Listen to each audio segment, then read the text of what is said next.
Hi guys, John Gallo here with the Fitness Atlantic Championships, and we're here with my friend Vince Delmonte. Vince Delmonte. How you doing today, Vince? Good, man. You feeling good? Absolutely. You feeling in a winning mood I today? feel like $1 million.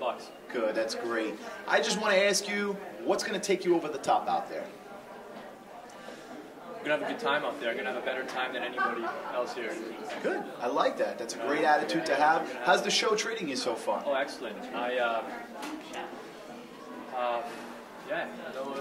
You just deal with anything that comes our way, and yeah, it's been great. You know, Brian Canone's been awesome. It was his idea that I competed, and he pushed me to do his show. So it's April 16th. I'm in best shape of my life. 2 months before spring and summertime. So I can't Right, complain who about could that. ask for more? Ready for the beach? That's right. Tell me a little bit about your diet. Very strict? I wouldn't consider it strict as a mental state. So. Okay.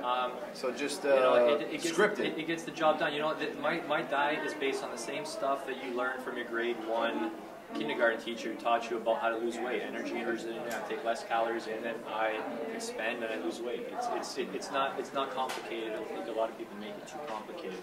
Right. So it's simply sticking to it. That's what's hard. Dedication, The devotion. diet isn't hard. It's sticking to it. So having a meal by meal approach and not thinking about anything down the road except your meal in 2.5 hours from now. So That's it. So it's short term. yeah, exactly. Just taking one step at a time. It's one meal at a time, and if you don't have a finish line in mind, then it's really hard to execute the diet. So that's kind of been my approach, one meal at a time. Excellent. Well, let me ask you, your ultimate goal for today.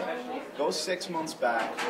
Was this in mind? What was your ultimate goal, and have you achieved it? Okay, so in November 1st, 2010, I was 214 pounds, and I wanted to bulk up. I don't believe in competing unless I'm going to look different than my last show. Okay. My last show was 2008, and I did want to add a little size, so I bulked up from 214 to 227, and I started my prep on January 1st at 227. So as of today, I'm about 197. So I've slashed 30 pounds Excellent. in the last 15 weeks. And it might sound like a lot, but it's only 2 pounds a week, which is 1% of my body fat. Right, and So that's if the way you talk- should do if it. you talk to anybody who says what's safe fat loss, 1% of your body fat. So it sounds extreme, but it's really not. Now, is it diet and cardio?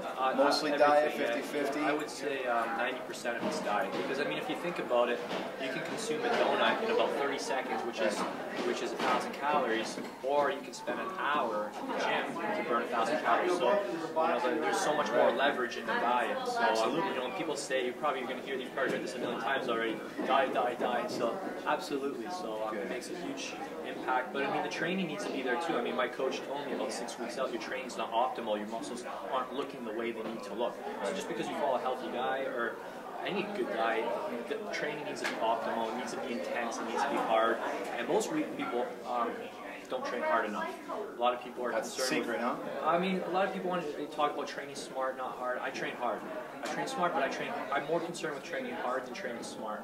So, and I think Tell me about your favorite body part to train. I'd say shoulders it's the muscles that give you that pop factor. Yeah, Right, that pop that factor. width. The pop, the shoulders, Yep. the abs.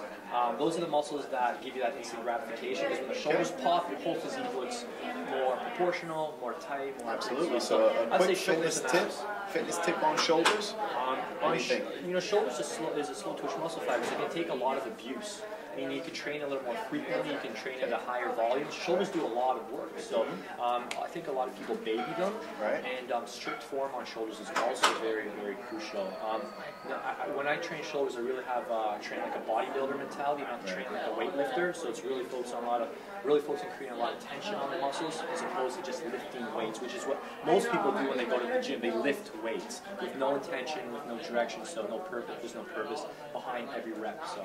Excellent. Tell the people out there why you would suggest doing a fitness competition, and if you would. I think there's a lot of good reasons why to do a fitness reason, but the most powerful one for anybody is the deadline. Okay, so you set that goal, I think, shoot for it, I mean, you hit it. there's a finish line. I think a lot of people get lost with their goals, and they deviate. They can't appreciate everything actually adding up. But when you're working against the clock, when you know you have to be ready for 1 p.m. on Saturday, April the 16th, in Wallingford, Connecticut, the Fitness Atlantic Championships, because you're going to be beside 12 other guys or whatever who are shredded, every decision in front of you becomes a lot more it's easier to make. So I apply what I call the hell per rule. So every opportunity I have to either move my body forward or move it further away, simply ask myself, is this going to help my goals or hurt my goals? And that makes the decision-making process easy. And that just, pile on a lot of helps. You're probably going to do pretty well. Listen, good luck out there. Thanks, it sounds man. like you did a lot of planning out there, so Thanks, man. Appreciate enjoy. that. Go for first.